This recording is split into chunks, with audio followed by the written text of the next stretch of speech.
Well, my mic is on, right? Yeah. Okay. Are you getting levels?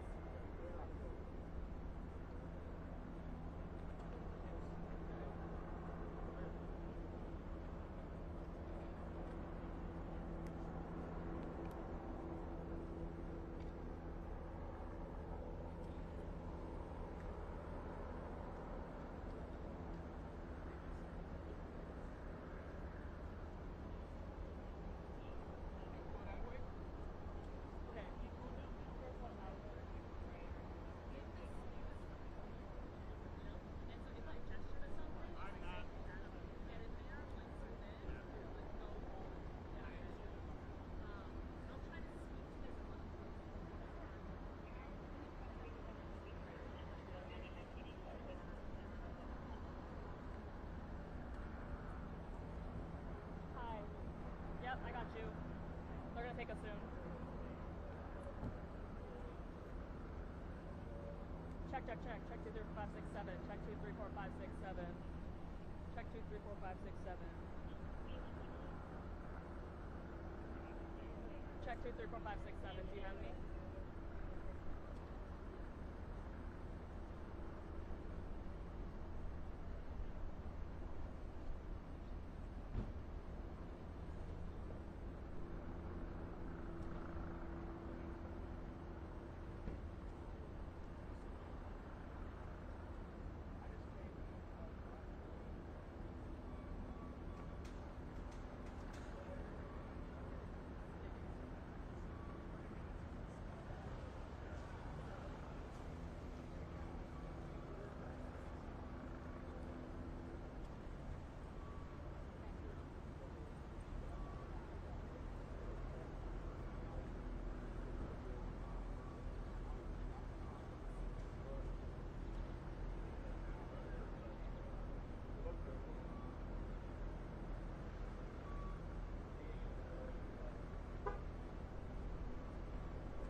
So start on me, and then we're just gonna go right in, okay?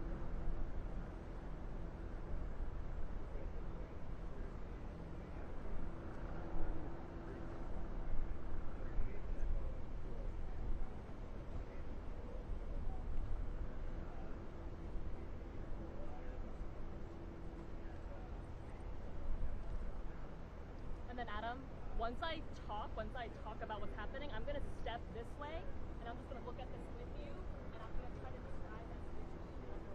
Okay, and then if I talk about something.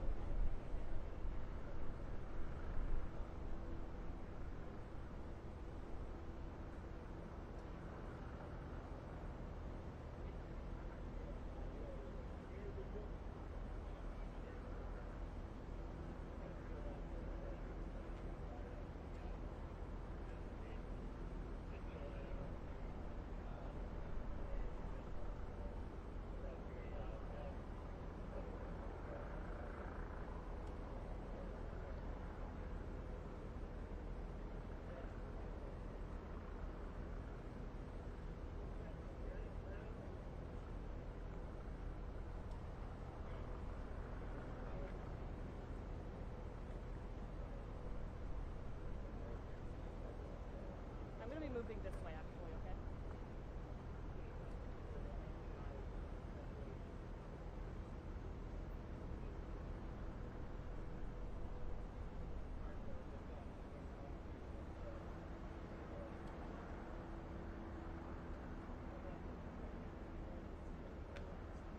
Well, Jason and Lauren, I'm standing right here at the cross streets of Grand and West Diamond Lake. As you can see, Annunciation Church is right there, so we're standing right in front of it.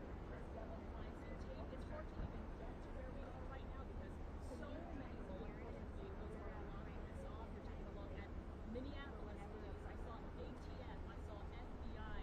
We got state patrol here as well as officers or deputies from the sheriff's office. So as you can tell, we are right in the heart of all this right now. Around the just standing by Walter Cave actually as we're looking at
together, and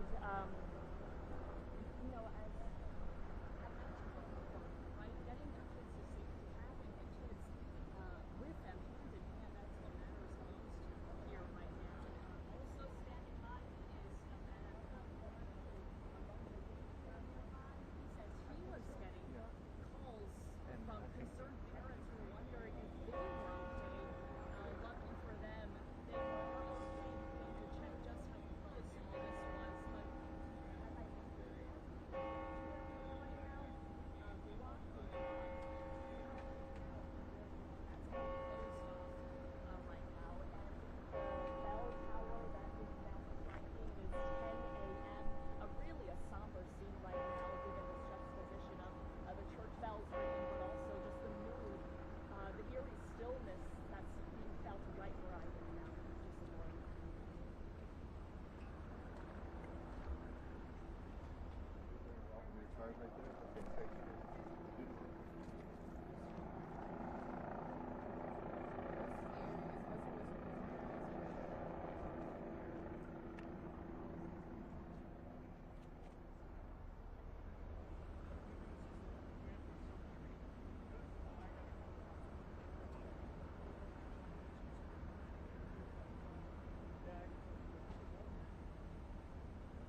guesswork and listening to the show.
Where? Okay. Where are you going? We're just going to set up right here for the Mopox. Okay. Yeah. Well, that's fine. If you have Mopox, like, I have something ready for everybody else.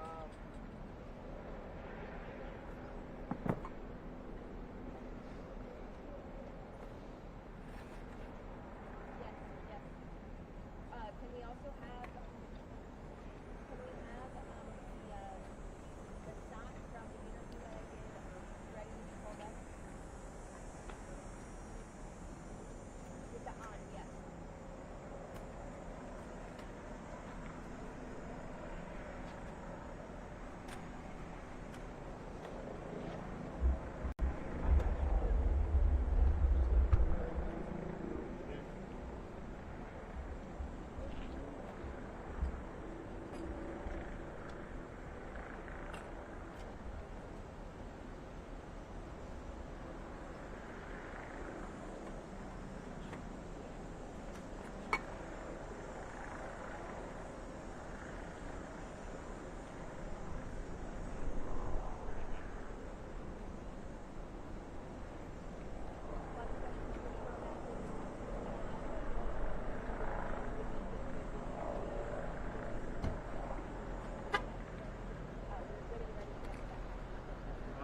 They're gonna do a Mopox, so maybe we'll do that instead. Perfect.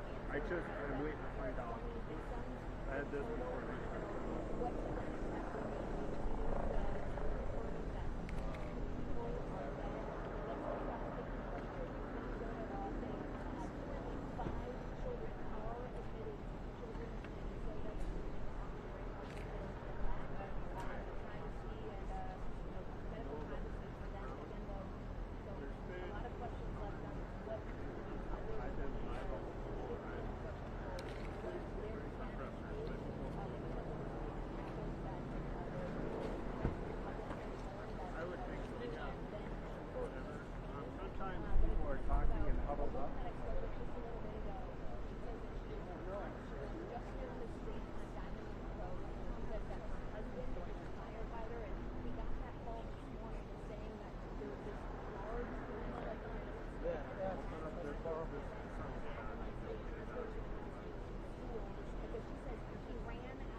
haven't.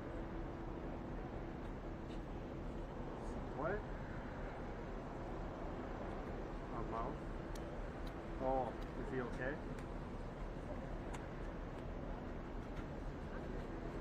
Okay, good. Yeah, I didn't know where all that stuff was until let's find it.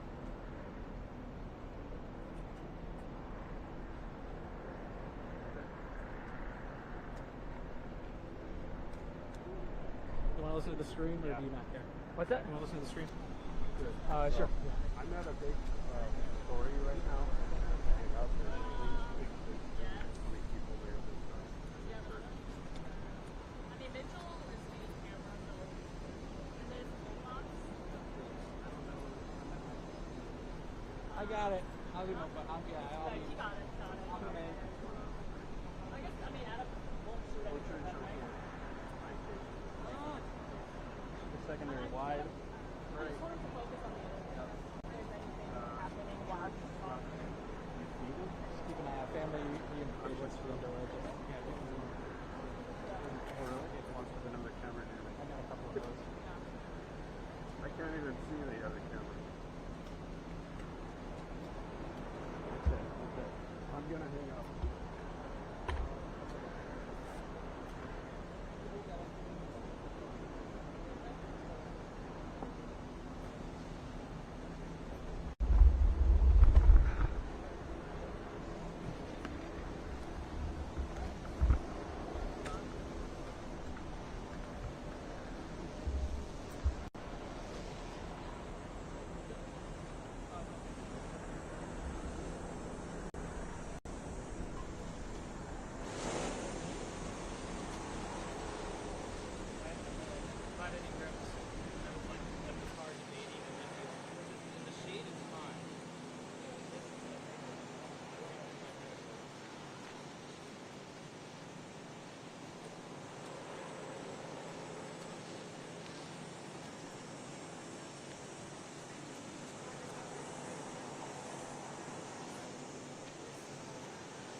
Microphone test 1, 2, 3. 1, 2, 3, 4. Preparing a microphone test for 10:30. You good, Mitch? You're good? Okay. Do you need one? Okay. Microphone test 1, 2, 3 here at 10:30.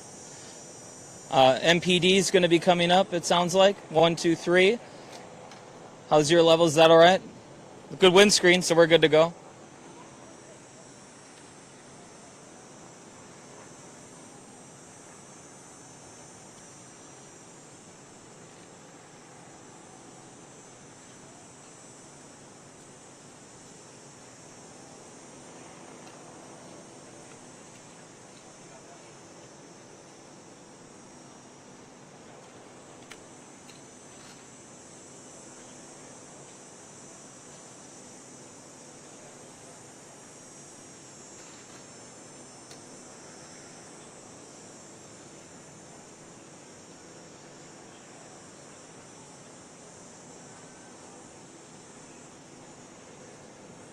Mic check 1 2, mic check 1 2, test 1 2, mic check 1 2.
I'll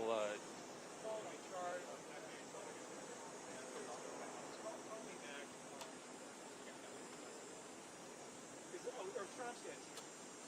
So, Stromstad is here with the TV camera. So, okay. Thanks.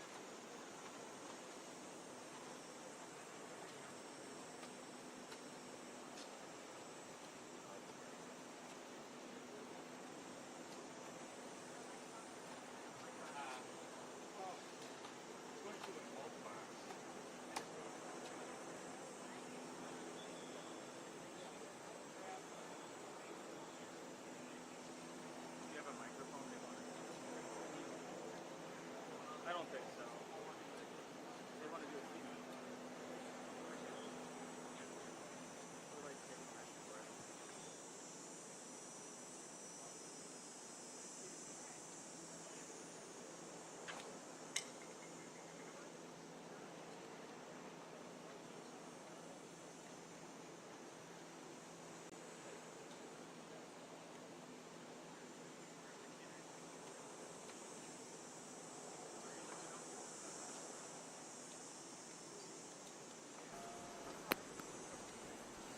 Okay, folks, I'm going to have to get a squad through here.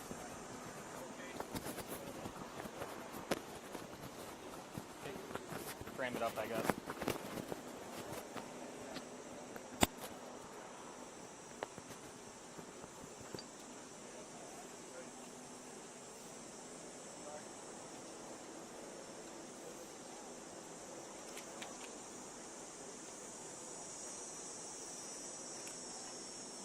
Yep, I can hear.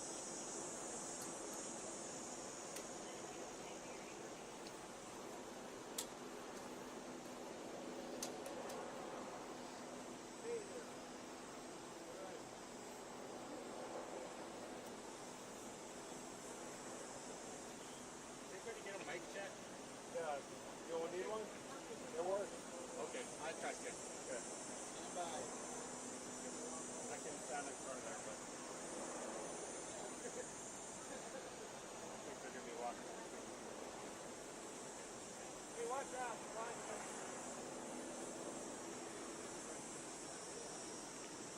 Yeah, we're here at the corner of Grand Avenue and West Diamond Lake Road, and this is where police are going to be giving us an update in just a couple minutes here. We're expecting it at 10:30. You can see behind me here, there's just dozens of squad cars, a very strong police presence here. Behind us, on the other side that you can't see, dozens more police cars. And, you know, walking over here, I parked on kind of the other side of the school when I got to the scene and came over here to meet up with our photographer who is shooting this right now.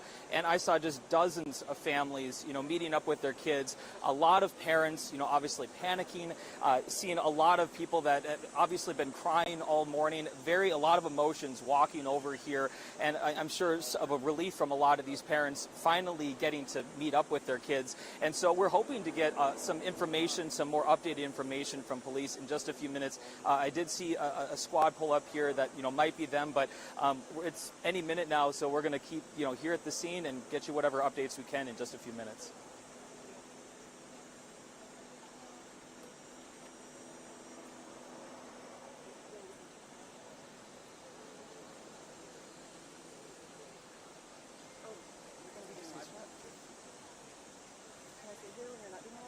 You can go through.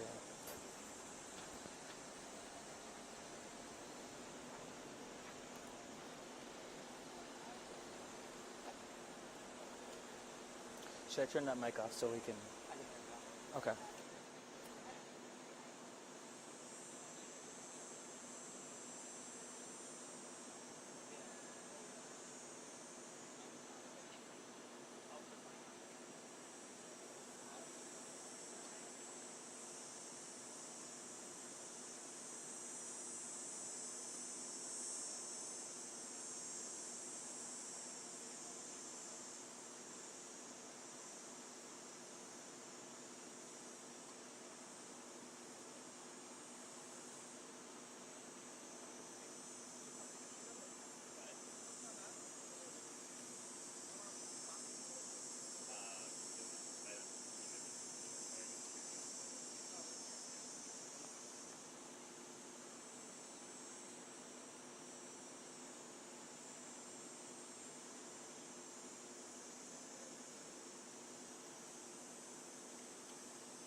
everybody. I'll just take your attention for a second. My name is Adam Fetcher. I'm the city's Chief Communications Officer. Just letting you know we're running a little bit behind schedule. We'll get started as quickly as possible.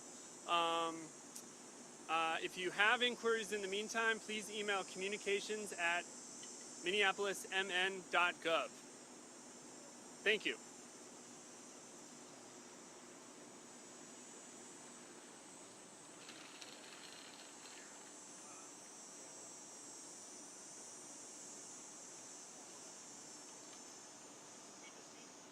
Gordon. They're running a little behind. It's going to be 10:40. 10:40.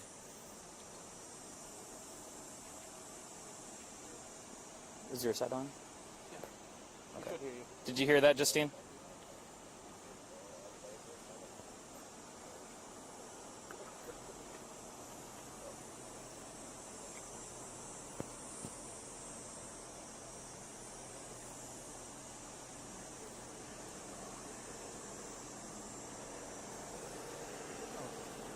I'll get a quick shot of that.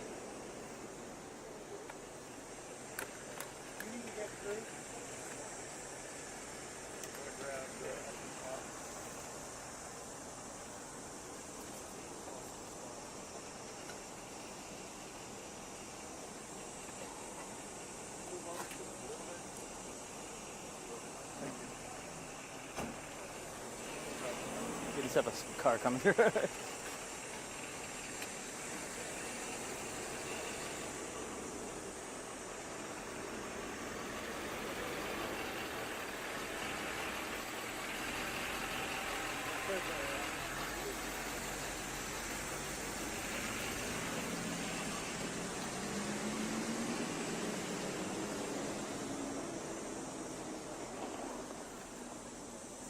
Thank you.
Yeah, he's at a different one. Okay. He must be.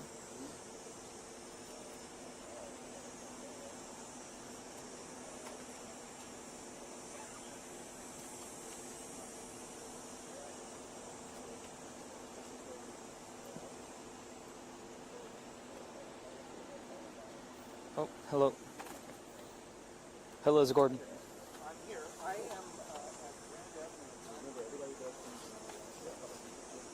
I'm not. There was a guy from Minneapolis just came up here a couple minutes ago and said we're running behind. We're going to be 10:40, and there's still like a dozen cameras here, probably 40 media here. So I haven't heard any of that, and we just had a PR person come up here.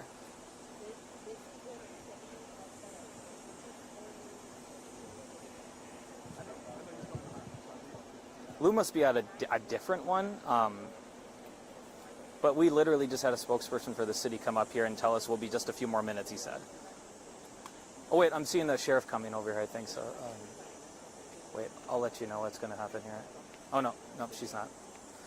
But yeah, it sounds like it's going to be here.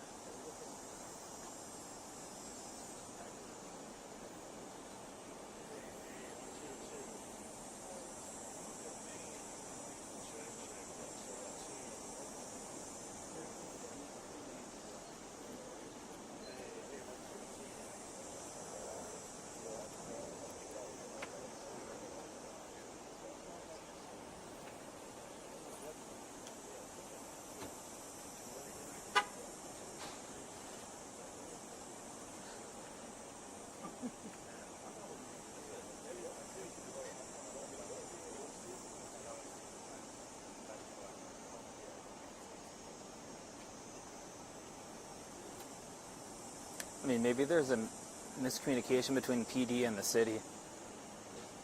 Because this guy was from the city, not police. There may be a, yeah.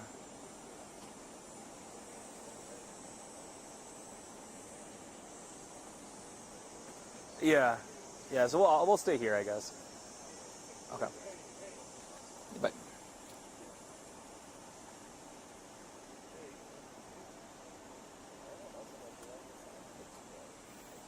Did your reporter somewhere else just say there's another presser over there? That he's hearing that it was moved. Yeah, that's what I just got a call about. And I said the city was just straight. Yeah.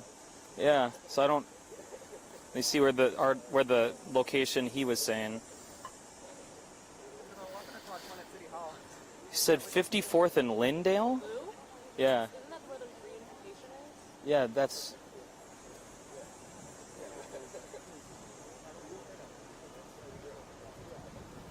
But I think he just heard from an officer, so maybe the officer misunderstood what he was saying. Our reporter just said too. Yeah.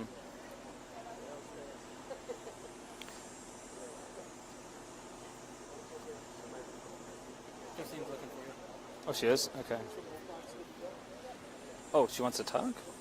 She was asking if it's supposed to start at 10. Justine? It's Gordon.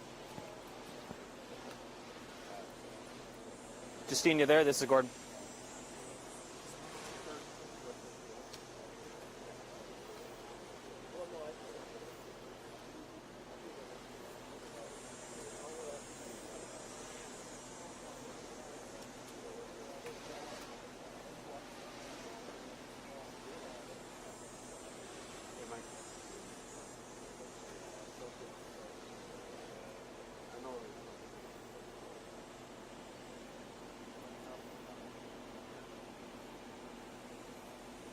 Yep, I will. I'll do that.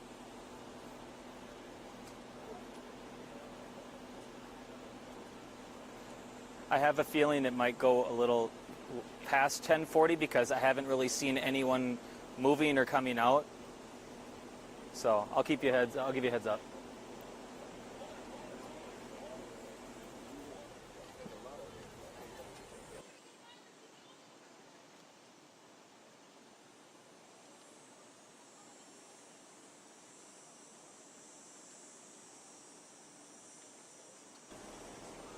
Yeah, I mean, someone from the city came up to us and was like, hey, we're going to be here. Okay.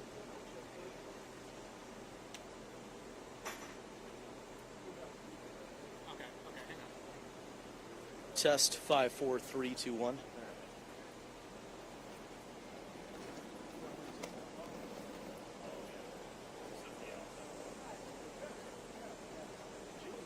You stay here. I'll.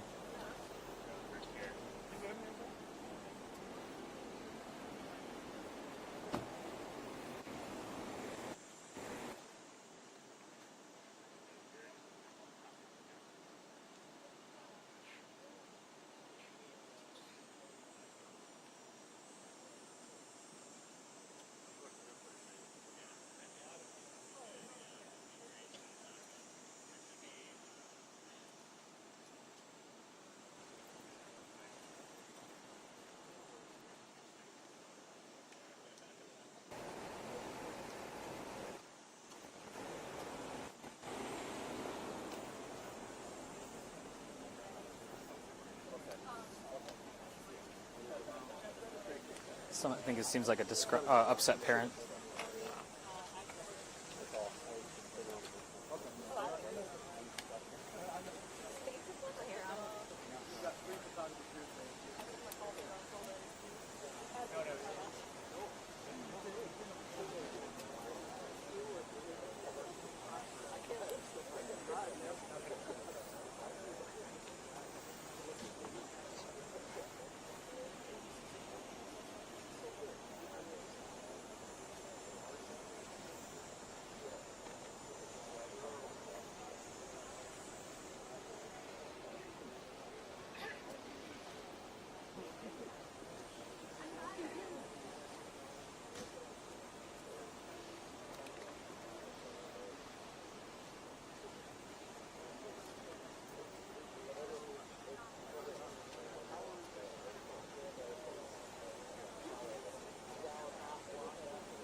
Actually,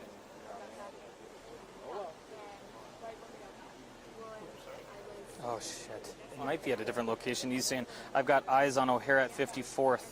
Well, where is that? How far away is that? Well, I guess they're doing it that. What the f- Well, we'll see.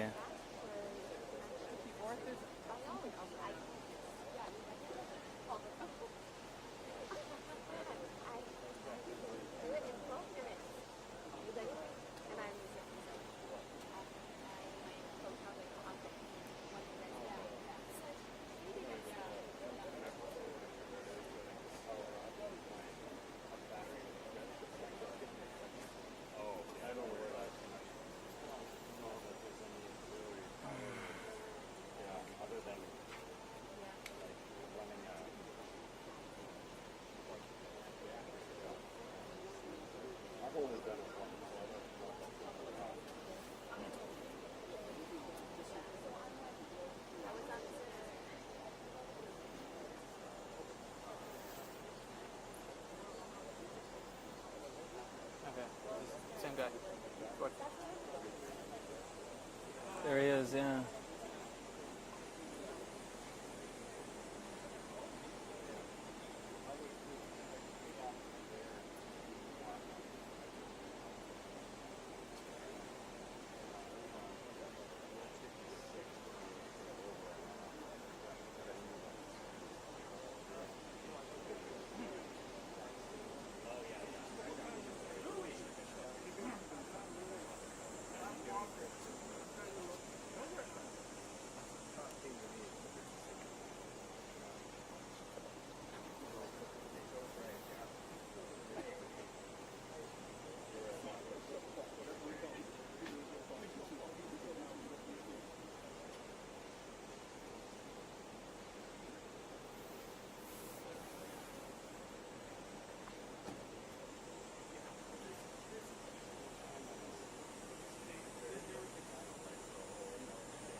We're not there.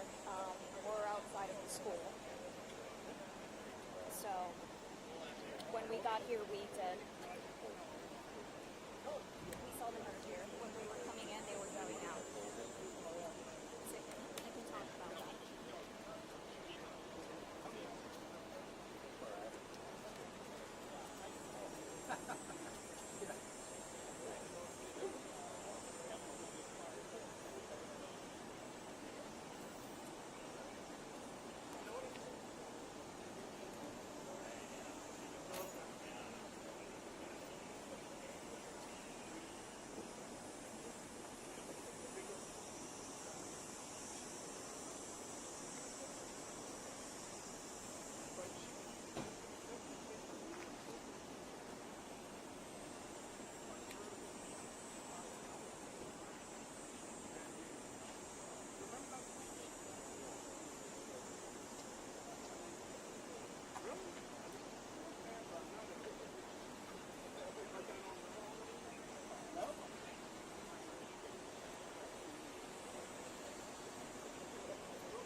Here he comes. Oh, never mind.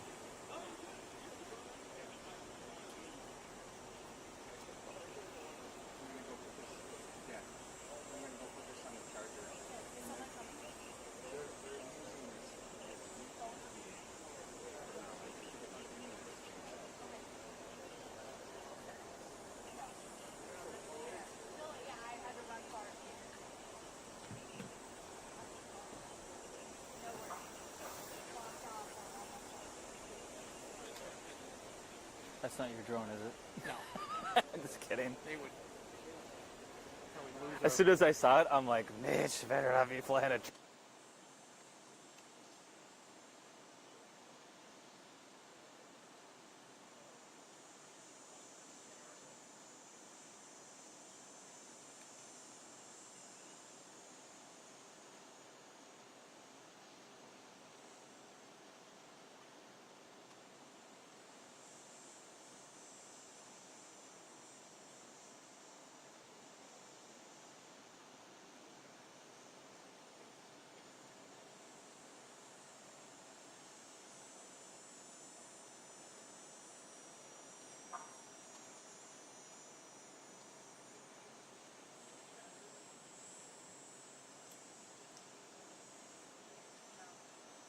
Check, check, 1, 2, 3. Check, check, 1, 2.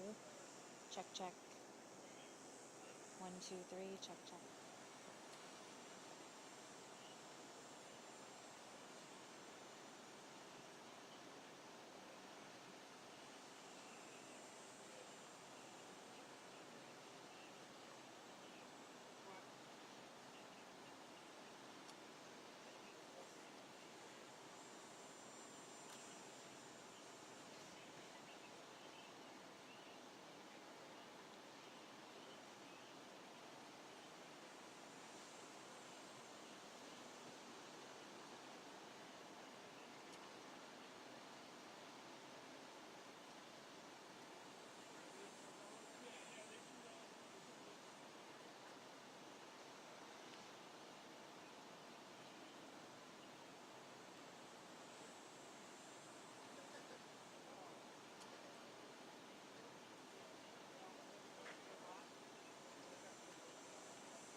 giving you about a 30-second to 60-second warning. Okay. Hey, Justine? Justine? Is it on your end? Yeah, you're on. Justine, they're giving us a 30 to 60-second warning. It's going to be starting in 30 to 60 seconds.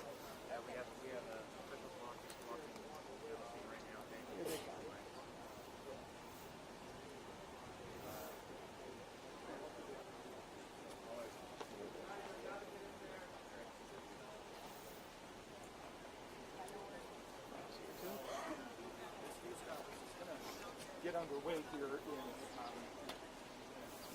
Oh.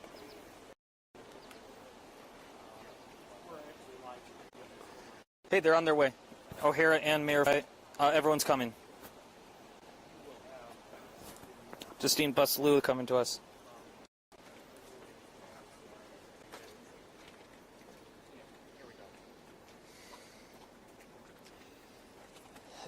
There are no words that can capture the horror and the evil of this unspeakable act.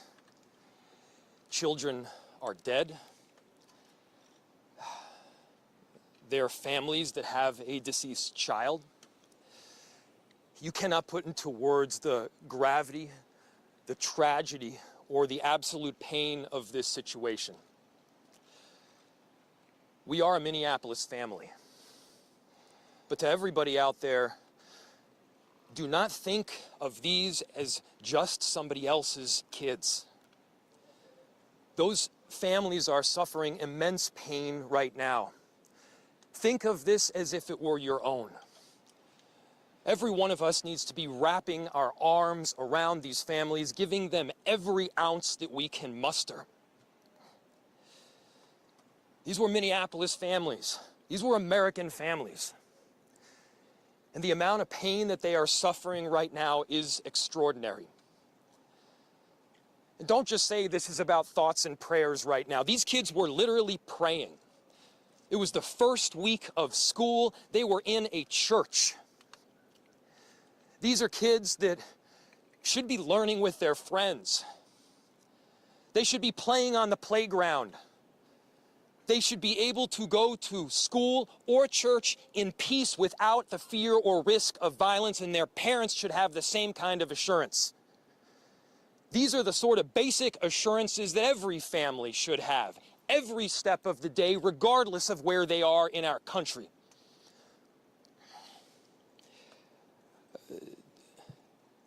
I'm so deeply saddened, and I'm so sorry to the families that I know are suffering right now.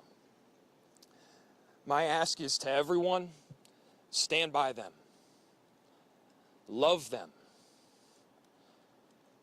These families have forever been changed, and we've all been changed with them. We need to do everything possible to support them through this time. We have a family resource center that has been set up. I'm grateful for all of the law enforcement agencies from a number of different jurisdictions, all the different departmental support that we've received. They're going to be working tirelessly. There's also a family resource center that is being set up as we speak to make sure that we're there for everybody. Again, to the families that are suffering, to those that have experienced loss, I'm so deeply sorry. We're going to be with you every step of the way. We love you. This kind of act of evil should never happen, and it happens far too often. The chief will provide additional details. My name is Brian O'Hara, B-R-I-A-N, O''H-A-R-A. I am the Minneapolis Police Chief. Earlier today, just before 8:30 a.m., our city experienced an unthinkable tragedy. Minneapolis police officers responded to a report of a shooting at a mass that was happening at the Annunciation Roman Catholic Church on the block behind me. This worship service was marking the first week of school for children that are attending the Annunciation Catholic School. During the Mass, a gunman approached on the outside, on the side of the building, and began firing a rifle through the church windows towards the children sitting in the pews at the Mass. Shooting through the windows, he struck children and worshipers that were inside the building. The shooter was armed with a rifle, a shotgun, and a pistol. This was a deliberate act of violence against innocent children and other people worshiping. The sheer cruelty and cowardice of firing into a church full of children is absolutely incomprehensible. Police officers from the Minneapolis Police Department immediately responded, entered the church, and attempted to provide first aid and rescue some of the children that were hiding throughout the building, while other first responders came and EMS responded to rush victims to nearby hospitals. 2 young children, ages 8 and 10, were killed where they sat in the pews. Their parents have been notified. 17 other people were injured, 14 of them being children. 2 of those children are in critical condition. The coward who fired these shots ultimately took his own life in the rear of the church. Our hearts are broken for the families who have lost their children, for these young lives that are now fighting to recover, and for our entire community that has been so deeply traumatized by this senseless attack. We will stand together to protect our children, our schools, and our houses of worship. This deliberate act of violence is just a sign of cruelty that is beyond comprehension. Our hearts are broken for everyone that's been affected by this tragedy. As we begin the difficult path of healing, I want the community to know this, that even in the face of such evil, the Minneapolis Police Department and all of our law enforcement partners stand with our community. We stand with these families and with this parish. We will continue to be here for you. With that, the investigation is obviously in its preliminary stages, and I will attempt to take some questions to provide further information. Chief, what can you tell us about the suspect in this case? How old was he? Any kind of motivation? Any notes or any other information you might have left behind? So we were looking, the question was, what can be said about the shooter? We believe it is one suspect, a sole shooter. We believe he is deceased. He is in his early 20s, does not have an extensive known criminal history, and we are looking through information left behind to try and determine some type of motive. Yeah. Chief, do we know if he was a former student? Do you have about... How many children? There were, I don't have an exact, the question was how many children at the school. There were dozens of children inside the Mass at the time. I don't have an exact count. The children have been relocated into the school, which is where their families are reunifying with them. Do we know if the shooter, other than the weapons, was the shooter a student, former student? Was he a former employee? Do we know that? The question was, do we know if the shooter was a former school employee or a former student? We don't have that information. Did he leave anything behind other than the weapon? Either like a note? There's a vehicle. The question was anything left behind? There's a vehicle that we believe that the suspect used that is being searched, and we will be conducting other searches related to this. And what was that vehicle and where was it parked? Inside the parking lot here. Is there parking lot? Yep. There was some neighbors who said that the door to the church had been barricaded. Yep. Is that correct? So the question was, neighbors had said that the door to the church had been barricaded.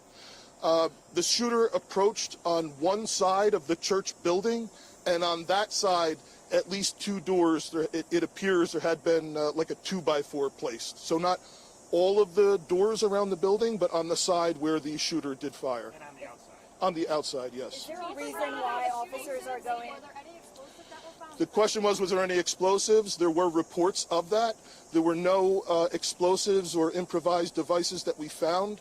I do believe there was one, I guess you would call it a smoke bomb, like not an explosive, but a sort of a firework that would release smoke. And which side of the building? North, The side that is closest to us, here, on this side. Yeah. Is there a reason why agents are also at these nearby homes?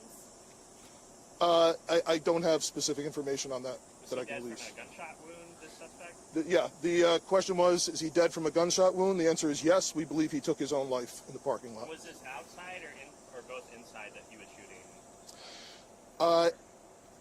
The question was he shooting outside and inside? He was absolutely shooting outside of the building on the side of the church, inside through the windows.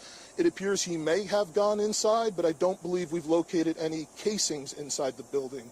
So I'm not certain if he fired also while inside. It appears, if not all, most of the shooting happened outside the building. Is this shooting related to any other shootings that happened in the last 24 hours? Yeah, Taylor's asking, is this related to any of the other shootings? This does not appear to be related to any other shooting in the city. Do you know approximately how many rounds were fired? The question was how many rounds? I would say it's in the dozens. We don't have an exact count. There's a sidewalk on the outside as well as a grassy area, so obviously we are going through and taking our time to process the scene. Was he firing just one weapon, like the rifle? Or... The question was he firing one weapon? We believe he had fired all three. He had a rifle, a shotgun, and a pistol. Chief, was this individual licensed to conceal and carry? Did he have any background prior? Were the weapons, was he lawfully carrying the weapons? I don't have that information, and I don't have any information on any significant criminal history either.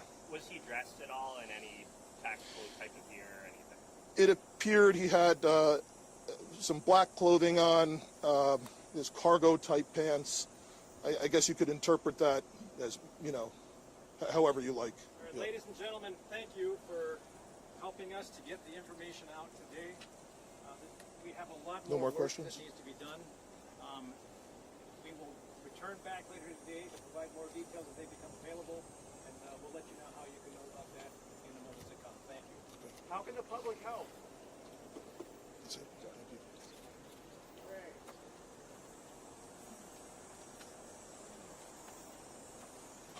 Once again, folks, if you have further inquiries, you want to send an email, communications@minneapolismn.gov. Thanks.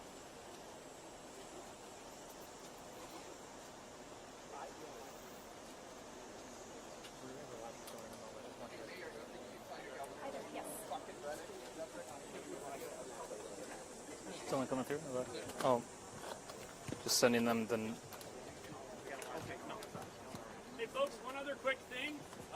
If you want to be absolutely sure to be notified of the next press avail, please send an email again to communications@minneapolismn.gov just to make sure, triple sure you're on all the lists. Okay? Thank you.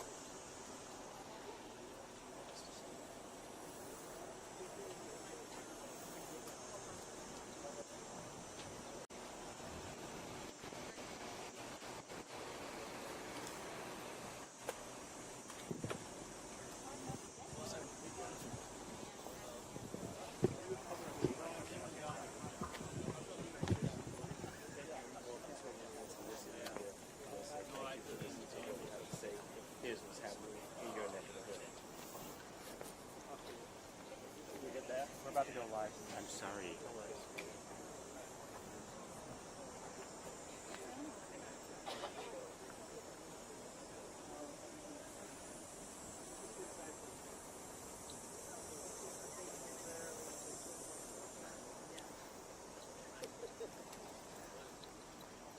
Song the children were singing after they left the chapel. This is a prayer for these kids and families. Lord, prepare me to be a sanctuary. If people want to pray for these survivors, play them that song. Howard. Can't believe I ran into you. Is that what you, or who are you? Okay. Yeah.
Communications here at Hennepin Healthcare. I have Dr. Tom Wyatt. He is the chair of emergency medicine here at Hennepin County Medical Center. Dr. Wyatt, he's going to give you an update. Hi, everybody. My name is Tom Wyatt. I'm an emergency physician. I'm chair of emergency medicine here at Hennepin Healthcare. I'm here to provide you with a brief update of the care that was delivered here at Hennepin Healthcare related to this tragic event that occurred this morning. We first received a page that we were going to have a mass casualty incident at 8:46 a.m. this morning. That gave us time to mobilize all of our resources and prepare our teams. We are a level 1 trauma center, and we prepare and we train for this. Having said that these incidents are never easy. We've had 2 in the last 24 hours that have occurred, these mass casualty incidents. The one today, we received a total of 11 patients from this incident. 2 of them were adult patients, 9 pediatric patients. 4 of them required the operating room. And up to this point in time, there have been no fatalities related to any of those patients that were brought to our organization. I want to take a moment to tell you how proud I am to work for this organization and the teams that were involved, the resources, again, that were mobilized, our surgical colleagues, our medicine colleagues, our amazing nursing staff, our psychologists that help process these events for us, environmental services, all those involved. Hennepin EMS brought in all the critical seen to our organization, and we were very lucky to have 2 emergency medical services directors that were on scene and able to provide us with really important information that again helped us to prepare for this event. So I don't have any individual or specific information about the patients at this time for you, so that's all I can share. Thank you for being here. Any questions? You said they were in critical condition? 7 were brought in as critical patients, and at this time I don't know the updates on what the conditions are of many of them. 4 of them required the operating room, as I said. There were, again, 9 of the 11 patients were pediatric ages. I can't remember the exact ages. I believe it's 6 all the way up to 14. That's the range. Can you tell us a little bit about what types of teams you had working this morning, how many people it takes to treat a scene like this? Yeah, whenever that type of a page goes out, again, it really puts into motion a lot of a big response from all of the teams. And so because we're a level 1 trauma center, we have to mobilize certain types of resources like operating rooms and the surgical services. We have to have emergency providers and nurses. We have to mobilize things like the laboratory and the blood bank. So there's a lot of planning, and again, a lot of exercises we do throughout the year to prepare for these events. And unfortunately, we respond to many of them throughout the year. Can you talk about the injuries at all, or any type of what you're seeing here with some of these patients? I can't get into specifics, but we are dealing with gunshot wound injuries from apparently a high-velocity weapon. And, gunshot wounds can be very problematic because they can involve multiple body systems. And again, they require a lot of resources to manage. But again, we see a lot of gunshot wounds here at Hennepin Healthcare, and we're among the best in the nation every year at managing penetrating trauma. So we are used to seeing them. Can you tell us where the status of the 11, are any of them still in surgery? I don't know the status of that. I can't share that with you at this time. Was anyone shot more than once? I can't share that information with you at this time. Can you confirm the families of some of the victims that made their way here? Yeah, we've had quite a bit of effort to stand up a reunification center across the street here at our clinical specialty care building. And so to my knowledge, I believe all or almost all of the families and loved ones have been reunited with patients and know their status. Do you know if anyone is being treated at any other locations? My understanding was we had a lot of the non-critical patients that went to Children's Hospital, and I believe one went to Masonic Children's Hospital as well. I don't know the status of any of those patients. Can you speak to the toll it takes on physicians here who have to handle these types of cases? It does take a toll. Thank you for asking that. Asking that question. I think again, we have psychologists that we have dedicated to our emergency department to help with our providers and our nurses and other workers that manage these types of events. Again, we've had 2 mass casualty events happen in the last 24 hours. I mean, that does take a toll. But we also have to recognize that we are here as a critical resource for our community, and we have to take time to process, these the care that we deliver in these situations, and we have to be able to move forward because we are obviously needed. And none of those patients have been discharged? Not to my knowledge. You said there were 11 total, and 9 of them were pediatrics ages 6 to 14, but 7 were in critical condition. Are all of those that are pediatric, those 6 to 14, are all of those in critical condition, or are the ones that are older also in critical condition? I don't want to misspeak here. I believe that all of the pediatric patients were the ones that were in the critical condition. Yes. Did I get my numbers right? In saying that You did. You did. Can you give us your specific title one more time, Doctor? It's Thomas Wyatt. Yeah, Chair of Emergency Medicine at Hennepin Healthcare. Thank you. Thank you.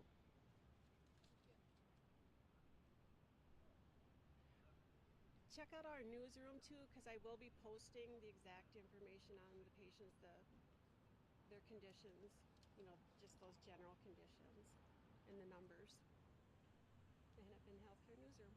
Thanks for coming. Do you anticipate any other updates later in the day? I'm hoping to give another update later.